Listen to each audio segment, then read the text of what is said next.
ANMR ನ್ಯೂಸ್ಗೆ ಸ್ವಾಗತ. The ಟಾಡ್ಲರ್ಸ್ Montessori ಶಾಲಾ ಆಡಳಿತ ವತಿಯಿಂದ ನಿರ್ಮಾಣಗೊಂಡಿರುವ ವಿನೂತನ ಅತ್ಯಾಧುನಿಕ ಶಾಲೆ ಶಾಕ್ಯ ಗ್ಲೋಬಲ್ ಅಕಾಡೆಮಿ. ಸದರಿ ಶಾಲೆಯ ಭೌತಿಕ ಮತ್ತು ಭಾವನಾತ್ಮಕ ಬೆಳವಣಿಗೆಯನ್ನು ಸಮಗ್ರವಾಗಿ ಬೆಳೆಸಲು ವಿವಿಧ ಕ್ಷೇತ್ರಗಳಲ್ಲಿ ಹಲವು ಅನುಕೂಲಗಳನ್ನು ಒದಗಿಸುತ್ತಿದೆ. ಆಧುನಿಕ ತಂತ್ರಜ್ಞಾನ ಬಳಕೆ, ಅಂತಾರಾಷ್ಟ್ರೀಯ ಪಠ್ಯಕ್ರಮ ಮತ್ತು ನುರಿತ ಶಿಕ್ಷಕರು, ಉತ್ತಮ ಸೌಕರ್ಯಗಳು ಮತ್ತು ಪರಿಸರ ಸ್ನೇಹಿ ವಾತಾವರಣ, ಮಕ್ಕಳ ಸೃಜನಾತ್ಮಕತೆ, ಜ್ಞಾನ ಮತ್ತು ಶಿಸ್ತಿಗೆ ಪ್ರಾಮುಖ್ಯತೆ, ವೈಜ್ಞಾನಿಕ, ಕ್ರೀಡಾ, ಸಾಂಸ್ಕೃತಿಕ ಮತ್ತು ಮನರಂಜನಾ ಚಟುವಟಿಕೆಗಳು. ಈ ಸ್ಪರ್ಧಾತ್ಮಕದ ಶಿಕ್ಷಣ ಜಗತ್ತಿನಲ್ಲಿ ಮಕ್ಕಳಿಗೆ ಅತ್ಯವಶ್ಯಕವಾಗಿರುವ ಸ್ಮಾರ್ಟ್ ತಂತ್ರಜ್ಞಾನದ ಆವಿಷ್ಕಾರಗಳು, ಬಹುಭಾಷಿಕತೆ, ಜಾಗತಿಕ ಕುಶಲತೆ ಮತ್ತು ವ್ಯಕ್ತಿತ್ವ ವೃದ್ಧಿಗೆ ಪ್ರಾಧಾನ್ಯ ನೀಡಲಾಗುತ್ತಿದ್ದು, ಮಕ್ಕಳನ್ನು ಉತ್ತಮ ಗ್ಲೋಬಲ್ ಸಿಟಿಜನ್ ಆಗಿ ರೂಪಿಸುವುದು ಶಾಲೆಯ ಮುಖ್ಯ ಗುರಿಯಾಗಿದೆ. ಆತ್ಮೀಯ ಪೋಷಕರೇ, ಶಾಕ್ಯ ಗ್ಲೋಬಲ್ ಅಕಾಡೆಮಿ ಶಾಲೆಗೆ ನಿಮ್ಮ ಮಗುವನ್ನು ಸೇರಿಸಿ ಅವರಿಗೆ ಸಮಗ್ರವಾಗಿ ಬೆಳವಣಿಗೆಯ ಪಥವನ್ನು ಹಾದು ಹೋಗಲು ಅವಕಾಶ ನೀಡಿ. ಸಂಪರ್ಕಿಸುವ ವಿಳಾಸ: ಶಾಕ್ಯ ಗ್ಲೋಬಲ್ ಅಕಾಡೆಮಿ, ಕಾಡುಮಲ್ಲೇಶ್ವರ ಬೆಟ್ಟದ ರಸ್ತೆ, ಗಂಗಾನಗರ ಹತ್ತಿರ, ಚಿಂತಾಮಣಿ.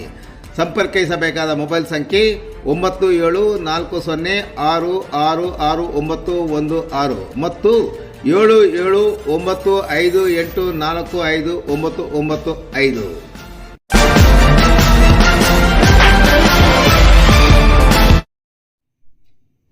ಬಟ್ಲಹಳ್ಳಿ ಗ್ರಾಮದಲ್ಲಿ ಅನಧಿಕೃತ ಖಾಸಗಿ ಕ್ಲಿನಿಕ್ಗೆ ಬೀಗ ಜಡಿದ ತಾಲೂಕು ಆರೋಗ್ಯಾಧಿಕಾರಿಗಳು ಮತ್ತು ತಂಡ. ಚಿಂತಾಮಣಿ ತಾಲೂಕಿನ ಮುಂಗಾನಹಳ್ಳಿ ಹೋಬಳಿ ಬಟ್ಲಹಳ್ಳಿ ಗ್ರಾಮದಲ್ಲಿ ಅನಧಿಕೃತವಾಗಿ ಕ್ಲಿನಿಕ್ ನಡೆಸುತ್ತಿದ್ದ ಕ್ಲಿನಿಕ್ ಮೇಲೆ ದಾಳಿ ನಡೆಸಿದ ತಾಲೂಕು ಆರೋಗ್ಯಾಧಿಕಾರಿ ಡಾಕ್ಟರ್ ರಾಮಚಂದ್ರ ರೆಡ್ಡಿ ಮತ್ತು ತಾಲೂಕು ಆರೋಗ್ಯ ನಿರೀಕ್ಷಕ ಶ್ರೀನಿವಾಸ ರೆಡ್ಡಿ ತಂಡ ದಾಖಲೆಗಳಿಲ್ಲದೆ ಅನಧಿಕೃತವಾಗಿ ನಡೆಸುತ್ತಿದ್ದ ಕ್ಲಿನಿಕ್ಗೆ ಬೀಗ ಜಡಿಸುವಲ್ಲಿ ಇಂದು ಯಶಸ್ವಿಯಾಗಿದ್ದಾರೆ. ಬಟ್ಲಹಳ್ಳಿ ಗ್ರಾಮದಲ್ಲಿ ಡಾಕ್ಟರ್ VN ರೆಡ್ಡಿ ಬಿಲ್ಡಿಂಗ್ನಲ್ಲಿ ಅನಧಿಕೃತವಾಗಿ ಹಾಗೂ ಯಾವುದೇ ವಿದ್ಯಾಭ್ಯಾಸ ಇಲ್ಲದೆ ನಡೆಸುತ್ತಿದ್ದ ಮಾಹಿತಿಯ ಮೇರೆಗೆ ಭಾರದ್ವಾಜ್ ಕ್ಲಿನಿಕ್ ಮೇಲೆ ದಾಳಿ ನಡೆಸಿ ಕ್ಲಿನಿಕ್ ನಡೆಸುತ್ತಿದ್ದ ಬಿ ನಾರಾಯಣ ರೆಡ್ಡಿರವರ ಎಂಬಾತ ಯಾವುದೇ ವಿದ್ಯಾರ್ಹತೆ ಇಲ್ಲದೆ KPMEಯಲ್ಲಿ ನೋಂದಣಿಯಾಗದೆ ಇಲಾಖೆ ನಿಯಮಗಳನ್ನು ಗಾಳಿಗೆ ತೂರಿ ಕ್ಲಿನಿಕ್ ನಡೆಸುತ್ತಿದ್ದು, ಈ ಸಂಬಂಧ ದೂರು ಆಧರಿಸಿ ತಾಲೂಕು ಆರೋಗ್ಯಾಧಿಕಾರಿ ಹಾಗೂ ತಂಡ ಭೇಟಿ ನೀಡಿ ಪರಿಶೀಲಿಸಿ ವಿದ್ಯಾರ್ಹತೆ ಇಲ್ಲದ ಮತ್ತು ಪರವಾನಗಿ ಇಲ್ಲದ ಕ್ಲಿನಿಕ್ ಮುಚ್ಚಿಸಿ ಬೀಗ ಜಡಿದು ಸೀಲ್ ಮಾಡುವಲ್ಲಿ ಯಶಸ್ವಿಯಾಗಿದ್ದಾರೆ.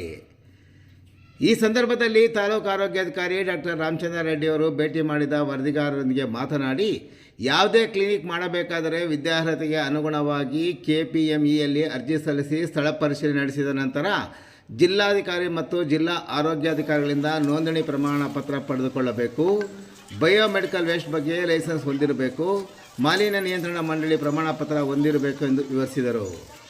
ವಿದ್ಯಾರ್ಹತೆಯ ದಾಖಲಾತಿಗಳು ಹಾಗೂ KPME ನೋಂದಣಿ ಬಗ್ಗೆ ಪರಿಶೀಲಿಸಿ ಯಾವುದೇ ಸೂಕ್ತ ವಿದ್ಯಾರ್ಹತೆ ಮತ್ತು ದಾಖಲೆಗಳು ಇಲ್ಲದ ಕಾರಣ ಸದರಿ ಕ್ಲಿನಿಕ್ ವಿರುದ್ಧ ಪ್ರಥಮ ವರ್ತಮಾನ ವರದಿ ಮಾಡಿ ಜಿಲ್ಲಾಧಿಕಾರಿ ನ್ಯಾಯಾಲಯಕ್ಕೆ ಕಳುಹಿಸುವುದರ ಜೊತೆಗೆ ಕ್ಲಿನಿಕ್ನಲ್ಲಿದ್ದ ಹಲವು ಔಷಧಿಗಳು, ಇಂಜೆಕ್ಷನ್ಗಳು, ಸಿರಿಂಜ್ಗಳನ್ನು ವಶಪಡಿಸಿಕೊಂಡು ಬೀಗ ಹಾಕಿ ಸೀಲ್ ಮಾಡಿ ತೆಗೆಯದಂತೆ ಎಚ್ಚರಿಕೆ ಸಹ ನೀಡಿರುವುದಾಗಿ ಅವರು ವಿವರಿಸಿದರು.